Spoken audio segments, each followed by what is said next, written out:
"Turn off that damn siren." Yeah, that's what she screamed at me, right in my face, while the tornado sirens outside were already wailing like the sky was trying to split open, dark clouds rolling over Willowbrook Estates like a lid slamming shut. And the wind sounded like it was angry at everyone, like it had a personal grudge, you know what I mean? And there I was, standing in the middle of an HOA meeting, a retired meteorologist with 30 years of storm scars in my brain, being told by Dolores Whitman, Dolores Property Values Whitman, that the warning system I installed to save lives was ruining the neighborhood aesthetic. And that's the part that still makes me feel sick, because it wasn't just ignorance, it wasn't just some bored HOA tyrant on a power trip, it was profit, it was blood money with a fresh coat of beige paint. See, her husband Brad runs the county's biggest storm damage restoration company, Sooner Storm Solutions. The kind of company that shows up after a storm like vultures in polo shirts, smiling while they hand you a clipboard. And every house that gets ripped apart without early warning, every roof that gets peeled off, every living room that gets soaked, every family that loses everything because they didn't have those extra minutes to move, to cover, to shelter, that's a payday for them. My siren gave families time. Time to get their kids into the bathtub with a mattress over their heads. Time to pull the classic car into the garage. Time to grab meds, grab documents, grab the dog. Time that turns catastrophe into inconvenience. And that time was cutting into their business model. So while real tornadoes were forming overhead, she was trying to silence the warnings, because silence meant more destruction, and more destruction meant more contracts. Yeah, that happened. Let me back up a sec, because 3 months before all of this, I honestly thought we'd found paradise. Sarah and I had moved to Willowbrook Estates, quiet subdivision outside Tulsa, manicured lawns, vinyl-sided McMansions lined up like teeth. The kind of place where you think your biggest worry is whether your neighbor's sprinkler hits your driveway. We'd just survived 18 months of pure hell fighting her cancer. Chemo schedules, hospital antiseptic, that constant fear humming in the background like a refrigerator that never turns off. And when her scans finally came back good enough for us to breathe again, we promised each other something simple. Peace. I'm Marcus Blackwood, retired meteorologist. 30 years of tracking storms taught me one thing that's never changed, not once, not for any HOA president with a clipboard and a smile. Early warning saves lives. It saves homes too, sure, but lives first. So the first thing I did after we moved in, before I even finished unpacking my last box, was install a NOAA-certified tornado siren system. $12,000 and worth every penny.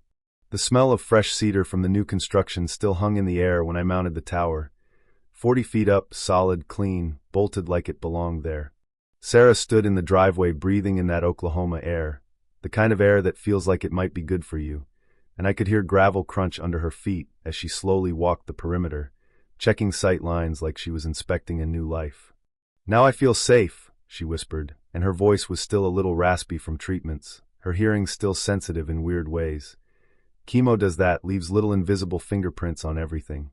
That first monthly test echoed across the neighborhood like a mechanical guardian angel. And you know what? People smiled. The Hendersons next door, young couple with twin toddlers, gave me a thumbs up like I'd installed a playground.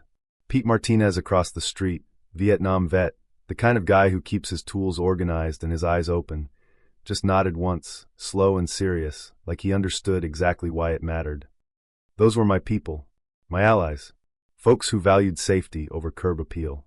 Then there was Dolores. Dolores Whitman wasn't just the HOA president. She was the HOA president the way some people are the queen. 48, real estate agent, ruled the subdivision for 6 years like it was her personal kingdom. White Escalade with some smug vanity plate, hair always perfectly straight like it came out of a press, and a smile that could cut glass. Her faction, the image-obsessed crowd, measured neighborhood worth in appraisals, not in pulses.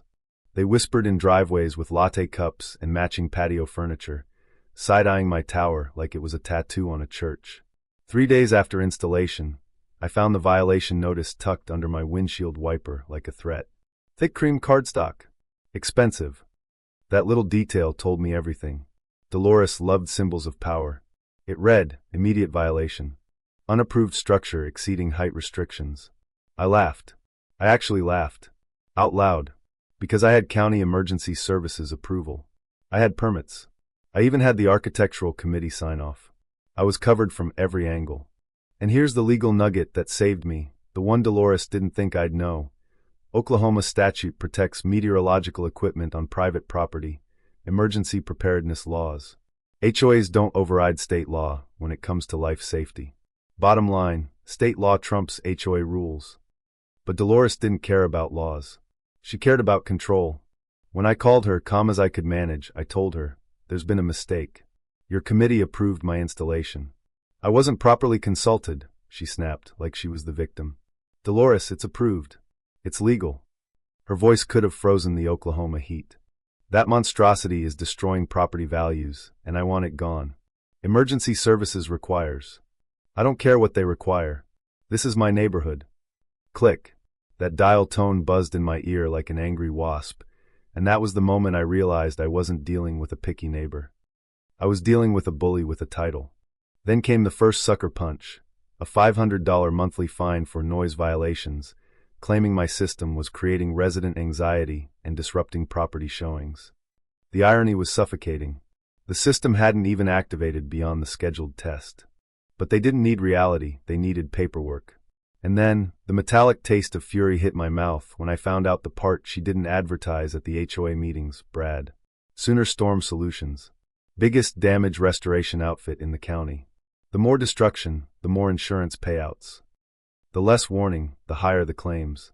It all clicked together in my head, like a weather model locking into place.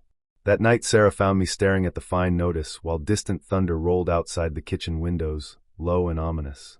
She leaned into me, lavender shampoo mixing with the smell of rain, and I said, "She scheduled an emergency HOA meeting for Thursday." Sarah's face drained. "That's my chemo appointment." Of course it was. Dolores had deliberately chosen the one day she knew I couldn't attend. She wanted to ram through a ban while I was sitting in a clinic holding my wife's hand. That's when I started documenting everything: emails, letters, dates, times, names. I thought I was building a file for a petty harassment case. Turns out, I was building a federal case file. That emergency meeting was a joke. 12-3 in favor of removing my unauthorized structure. Half the voters didn't live anywhere near my Siren. Dolores packed the room with her real estate cronies. People who'd never seen a tornado shred a neighborhood, never watched a sky turn green, never heard that freight train roar and realized it's already too late. The Hendersons voted against it. Pete Martinez voted against it. Their voices got drowned under Dolores's hand-picked jury. "Mr. Blackwood has 48 hours to remove the structure or face daily fines of $100, she announced, that plastic smile never leaving her face. "We must maintain community standards." Community standards. Like keeping people alive wasn't a standard worth maintaining. Dolores made her first critical mistake right after that. She filed a complaint with Tulsa City Code Enforcement, claiming my Siren violated municipal noise ordinances. She thought the city would do her dirty work. Dead wrong. That weekend I buried myself in the county clerk's office, breathing in the musty smell of old cabinets and decades of paperwork, and after 3 hours of digging, I found exactly what I needed. Tulsa Municipal Code Section 18-116. Emergency warning systems are exempt from noise restrictions. Not sometimes. Always. Monday morning, Code Enforcement Officer Mike Reynolds showed up at my door, coffee breath mixing with the scent of rain clouds. "Sir, I need to inspect this alleged noise violation." "Absolutely," I said, "but let me save you some time." I handed him the printed exemption. His face did this slow shift from official concern to embarrassed confusion. He called Dolores on speakerphone right there in my driveway. "Ma'am, this equipment is legally protected. I can't cite this gentleman for anything." The silence was so long I thought the call dropped. Then came her barely contained fury. "There must be some mistake." "No mistake, ma'am." Mike left with an apologetic handshake and muttered, "People really need to read the actual ordinances before filing complaints." The crunch of his boots on my gravel sounded like my first small victory. Dolores escalated immediately, because bullies don't retreat, they double down. Thursday a certified letter arrived from Hammond & Associates, thick envelope, official, designed to make your heart skip. Inside was a cease and desist demanding immediate removal and threatening foreclosure. Foreclosure. Over a tornado siren. I'd dealt with enough lawyers during Sarah's medical battles to smell a bluff. Oklahoma law requires 120 days notice for HOA foreclosure attempts plus court approval. And more importantly, my late father, a small-town attorney, drilled one rule into my head: life safety equipment always trumps property covenants. Patricia Samuels, Tulsa's best property attorney, confirmed it over coffee in her leather-scented office. Marcus, they're not just wrong, they're aggressively wrong. If they try foreclosure over protected safety equipment, we can sue them for attorney fees under the frivolous litigation statute. How frivolous are we talking? She leaned back, eyes sharp. Weapons-grade stupidity. While Patricia drafted our response, I made a discovery that felt like finding a loaded gun on the table. I'd been reviewing drone footage and property lines, looking for anything Dolores might target next, when I noticed something behind her house. A deck extension. Beautiful, expensive, and not on any permit record. Unpermitted construction. Likely setback violations. About 15 grand worth of do as I say, not as I do. The irony was delicious. I could have reported her immediately. Instead, I saved the evidence. Sometimes the best ammunition is the kind you keep in reserve. And then something beautiful happened in the neighborhood, something Dolores never accounted for. People started choosing each other over her. Dolores organized a petition drive, clicking down sidewalks in designer heels like a general inspecting troops, telling folks my Siren was destroying property values. But the Hendersons started a counter-petition. Pete printed flyers explaining emergency equipment protections. Even quiet Mrs. Patterson, who barely ever spoke at meetings, said, "I'd rather have early warning than worry about property values when I'm dead." Sunday evening, purple storm clouds gathered on the horizon, and my Siren activated for the first real emergency. Severe thunderstorm watch, possible tornado activity. Families took shelter. The neighborhood moved like it was supposed to. Dolores's house sat empty and dark. They'd fled town for the weekend, abandoning the community she claimed to protect. She came back with blood in her eyes, pounding on my door before I'd finished my first cup of coffee, bitter Colombian roast mixing with adrenaline. 2 lawyers flanked her in suits that cost more than my first car. "Mr. Blackwood," one announced, cologne thick enough to choke a horse. "I'm Attorney James Hammond. We're here regarding your illegal structure." Dolores stood behind him, smug like she'd already won. "This ends today, Marcus. Remove that eyesore, or we'll take your house." I looked at the papers, all that expensive cardstock, all that threatening language, and said, "Gentlemen, you might want to review state emergency preparedness laws before proceeding." The younger associate whispered something urgent, and for just a second Hammond's confidence flickered. "We'll be in touch," he said, and they left. Sarah found me shaking at the kitchen table. "They can't really take our house, can they? Not if I have anything to say about it." That afternoon I went to the courthouse, the familiar smell of floor wax and old paper bringing my father back like a ghost, and after 3 hours of digging, I found gold. The original 1987 HOA covenant documents contained a grandfather clause. Existing emergency preparedness measures installed in accordance with county protocols were permanently protected. Their own paperwork protected my Siren. That's when the fight stopped being about a tower and started being about something darker. Because while I was researching Brad's company, I found a pattern. Sooner Storm Solutions overcharging storm victims by an average of 43% above market. Preferred vendor status through kickbacks disguised as consulting fees. A neat little machine. Suppress early warnings, maximize destruction, inflate repairs, split the money. This wasn't petty HOA politics. This was organized fraud. Patricia's reaction when I showed her the clause was the first time I saw her genuinely smile. "Marcus, this is beautiful. We're not just defending, we're going on offense. Harassment, selective enforcement, abuse of authority, and if this insurance fraud angle pans out, federal crimes." And then we got a twist I never saw coming, not from Dolores, not from Brad, but from a random hallway in a cancer clinic. Sarah came home from her follow-up appointment and collapsed into my arms. "Clean scan," she whispered. 6 months cancer-free. I swear my knees almost gave out. Then she said, "There's something else." I ran into Janet Rodriguez at the clinic. She's an investigator with the Oklahoma Insurance Commission. When I mentioned our situation, her whole demeanor changed. Apparently, they'd been tracking storm restoration fraud and had anonymous tips about firms discouraging early warning systems to maximize claim values. The pieces clicked together like a perfectly tuned instrument. We weren't alone. Someone else was building a case, and now we were standing right in the middle of it. Dolores tried to flip the script next. False police report claiming I threatened her. Deputy Walsh arrived during my monthly Siren test, the sound rolling over the neighborhood like a call to arms. He looked uncomfortable, like he already knew it was nonsense. "Sir, we received a complaint about threatening behavior." I handed him my documentation, emails, recorded calls, witness notes. He reviewed it, neighbors gathering on porches as the patrol car sat there like an accusation, and after 20 minutes his expression shifted to disgust. "Mr. Blackwood," he said quietly, "I see no evidence of threats. It looks like you've been the victim of systematic harassment. Keep documenting." As he drove away, he rolled down his window. "Sir, keep that siren running. My family lives here too." That should have felt like victory, but a cold feeling settled in my stomach, because bullies don't stop when they lose a round. They get dangerous. And then I found my power lines. 6 a.m., wet grass, copper coiled like dead snakes. Clean cut, professional wire cutters. Not vandalism. Sabotage. Designed to kill the warning system in the middle of severe weather season. Deputy Walsh came back, boots squelching in mud, jaw tight. "Felony criminal mischief," he said. "Maybe attempted endangerment if we can prove intent. Install cameras. Immediately." By noon, 8 high-definition cameras watched every inch of my property. $3,000 I didn't want to spend, but I knew what data meant. Data was truth. And the cameras paid off fast.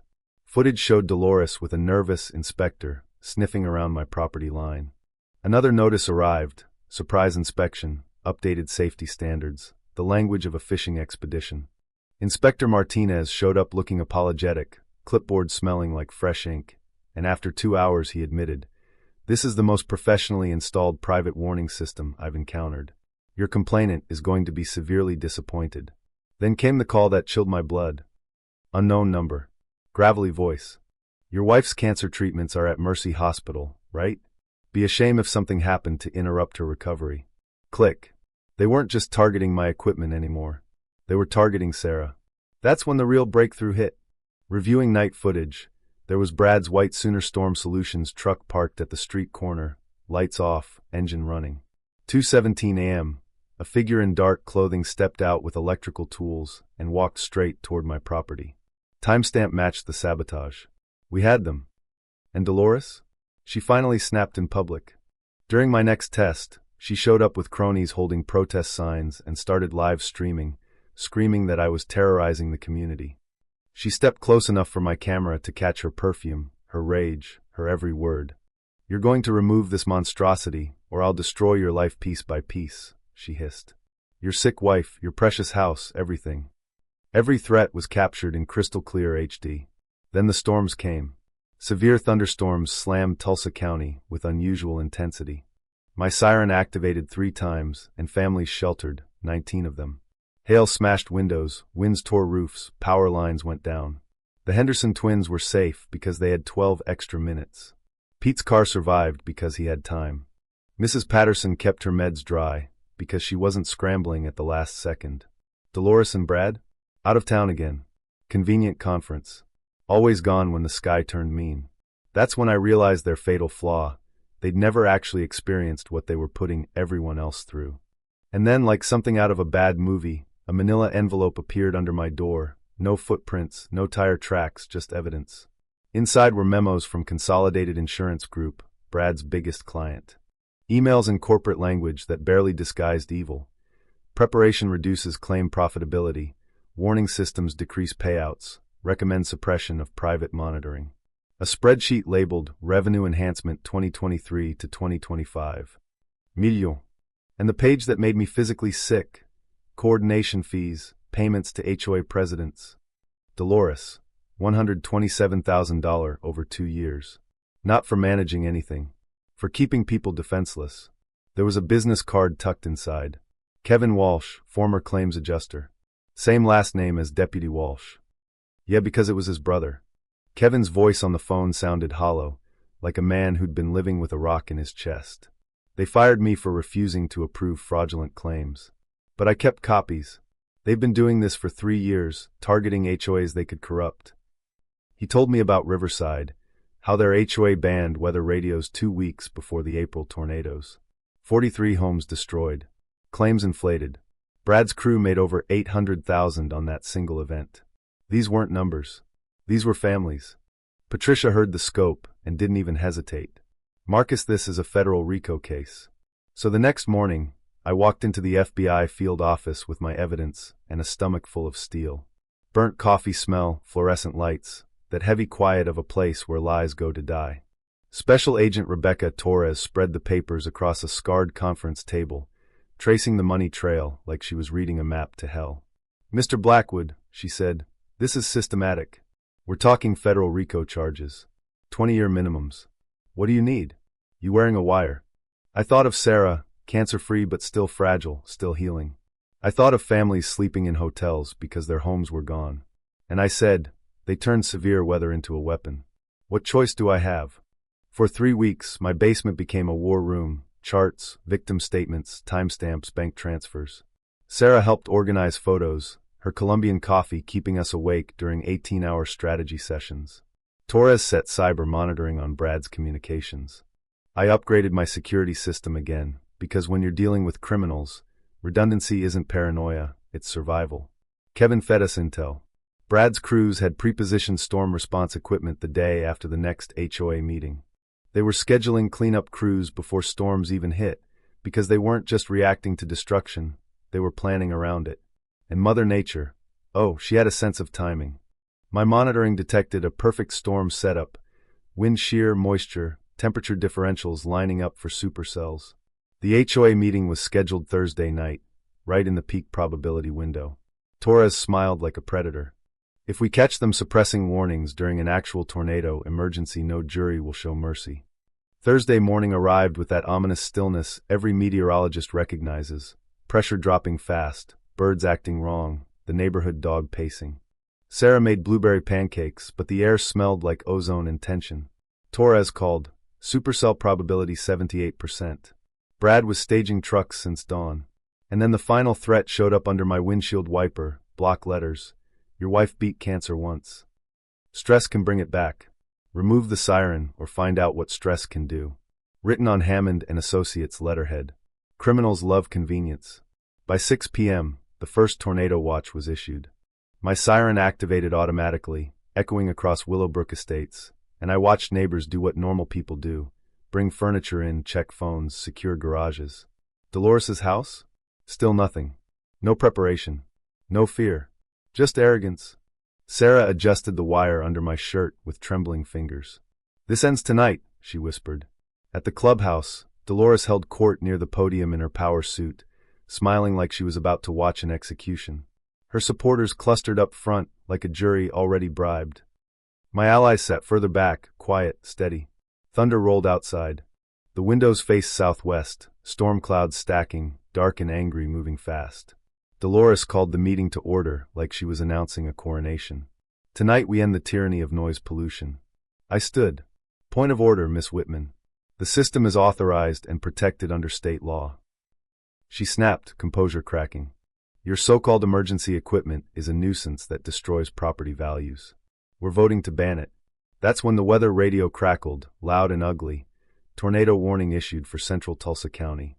Rotation 7 miles southwest of Willowbrook Estates. Take shelter immediately.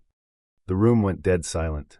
And then my siren, my eyesore, activated, cutting through the building like salvation. Tornado warning.